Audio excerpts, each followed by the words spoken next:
Of course, there's so much to see and do at the UP State Fair once again this year. So Ansley Watson is there right now talking about a unique art that's created with a special tool. Good morning, Ansley.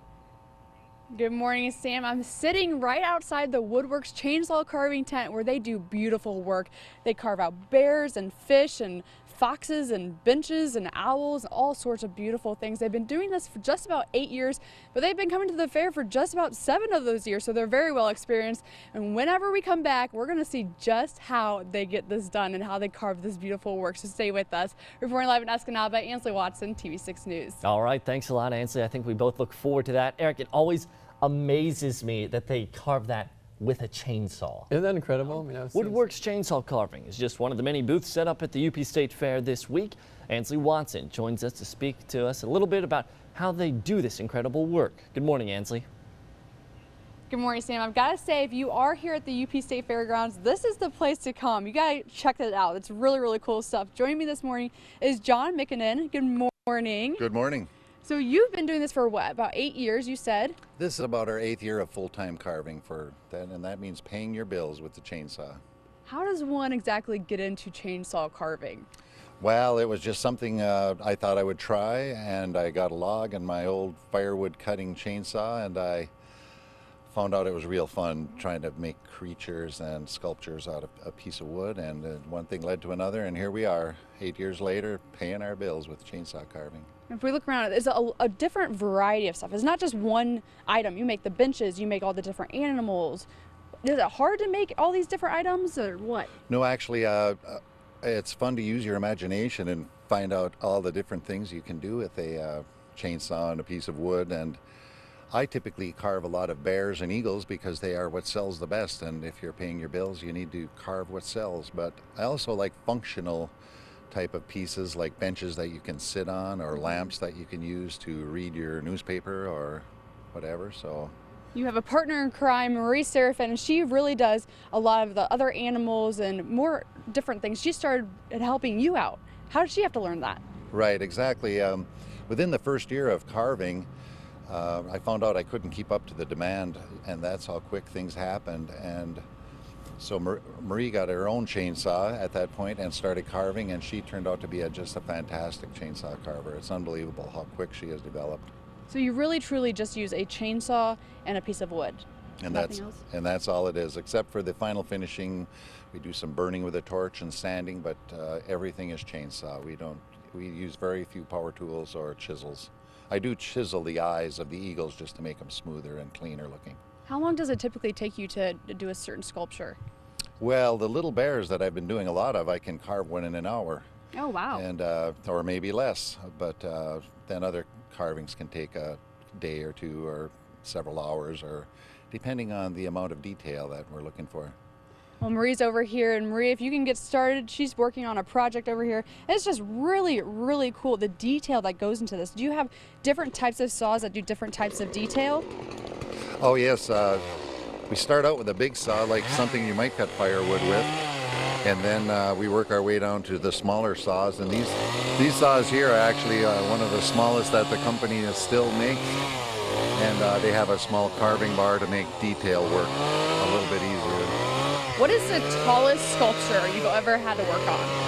Actually, down in southwest Michigan in the town called Paloma, we did a very large ash tree that died in the town square, and it was about 25 feet tall, and it took us 7 solid days of carving to get it done. Okay, John, we'll stay with us whenever we come back. There's so much more to talk about. This is really interesting. Reporting live in Escanaba, Ansley Watson, TV6 News.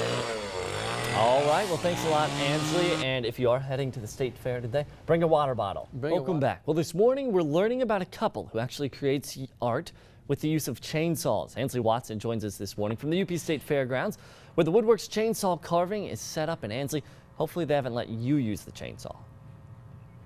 Yeah, they won't, I don't think. Look, do you see wings coming out of my head? Because I think there should An be. angel. Joining me this morning is John Mikkonen, and you do this beautiful work along with Marie, who helps you out here. Good morning. Good morning. Yes. So how long have you been doing this for? Well, this is our 8th year of full-time carving. We've been at the State Fair. You look around, it's just beautiful stuff. You have all different animals. You have like these benches that we're sitting on. Is there anything in particular that you really enjoy working on more than others? Well, no, I really do a lot of bears just because they sell so well, bears and eagles. And but between two of us carving, it gives us a huge variety of things, and I think that helps a lot. I guess the fact that Marie's her flavor compared to mine, I guess. Describe the process to me. You get a log, and then what do you do from that? Where do you go?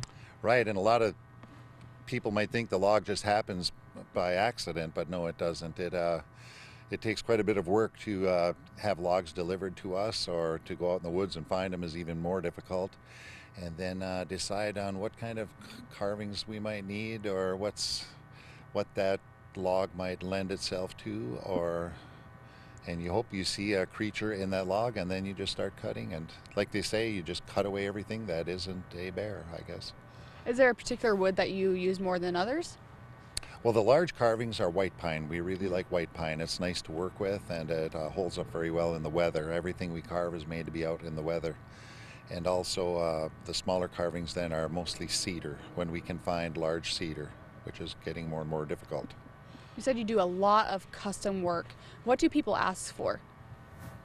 Yeah, well, again, bears. Everybody seems to want bears, but there are a lot. We do a lot of signs, and our big thing is doing stumps in people's yards. There's a lot of, all around the state, there's a lot of bugs and diseases killing people's trees in their yards, so they have the tree service come and cut them off at 10 or 12, or hopefully not 25 feet, but then they call us, and we come with all of our equipment and scaffolding, and we set up and we carve it into whatever they want. Now, Marie, you're working on a turtle over here. If you get started, kind of show us what you're doing. This is really, really incredible. Now, whenever you go out to a stump, say, how long would that take you? Is that a few days project? Yeah, like a small carving, we can do the work in one day, and other carvings we've spent a whole week carving. And but the fact that there's two of us carving, we can cover a lot more ground than the average. Yeah, why is that more helpful to have two of you? Oh, it works out just great.